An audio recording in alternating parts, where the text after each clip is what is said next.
It's now Mark Rosenberg. Mark and his wife were on the train last night when it crashed and caught fire in Valhalla. Incredible. Mark, thanks for being with us. Thank you. We're so glad you're okay. Thank you. Tell us, how are you feeling right now? Because this is an unbelievable thing to have lived through. The impact is hitting me more as the day has gone on. I think yesterday it was going on adrenaline. That think that I jumped into the snow from a burning train last night that 5 people died on and numerous people got injured is crazy. Right, so you mentioned you were in the back of the train, and how did you become aware that something terribly wrong was taking place? I was in the 3rd or 4th car from the back. I think there are 4 or 5 cars ahead of me, and going pretty quickly because it was an express train, and all of a sudden the train decelerated really quickly and stopped. And I didn't hear any loud noise, no explosion. And I've experienced that sensation before on a Metro North train, and it was a mechanical problem. And that was my first thought, oh no, another mechanical problem, because that means you're stuck between stations for an hour and a half. And then shortly thereafter, there was an announcement by the conductor that we hit a car and everyone sit tight. So there's another element to this, which is really astounding. Your wife was on the very same train, right? Yes, she was several cars behind us, behind me, rather. I mean, you must have been thinking, what's going on with my wife? I mean, talk to us about that. We both had mobile phones and called each other immediately and figured, you're safe, and just kept each other informed. And she got off the train before I did. Oh, so you jumped off independently? Correct. I mean, so you're just in a darkened area, right? You mentioned you jumped out into the snow. You're by a cemetery. And what did you see as you walked by the front of the train? Did you get a full idea of what had taken place when you were getting out of there? So when I was in the train, we didn't know what was going on up front. One of the things that concerned me most is there is no communication from Metro North, from the conductor or anyone else after the initial we hit a car.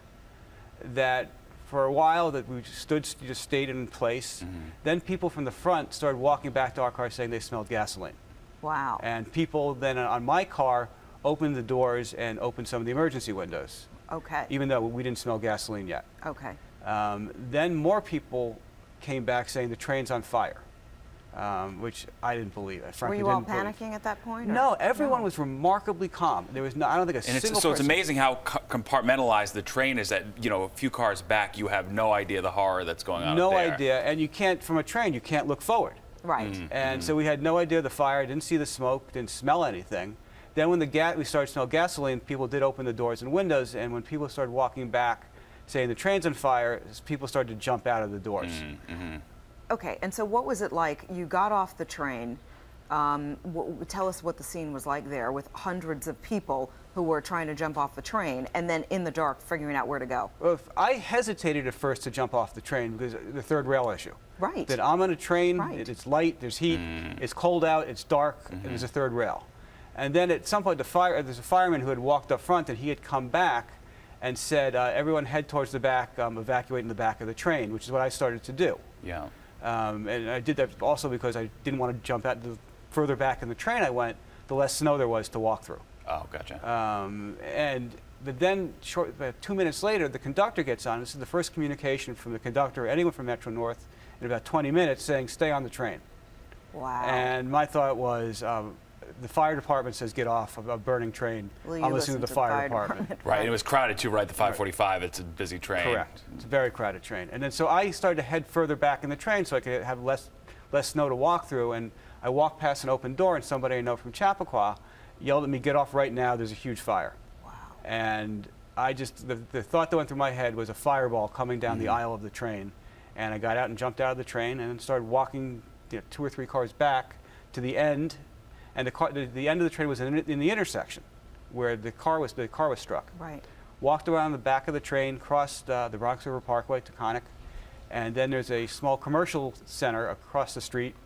And my wife and I were talking on the phone trying to locate each other, and as we're speaking to each other, we saw each other. And we're basically out of time right now, but I'm just curious, does this affect your willingness to take the Metro North train again, or do you realize this was just some sort of bizarre, one-off, terrible accident? It's a bizarre one-off accident. Yeah. But you know, when things like this happen, there are a whole bunch of lessons that they try to learn. What's your takeaway from this as far as the way the whole thing went?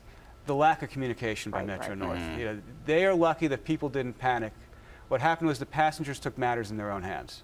And luckily, no one jumped onto a active third rail. Could have been a lot worse. There was no panic, and Metro North should be ashamed of themselves by the conduct of their crew who did nothing in terms of communication.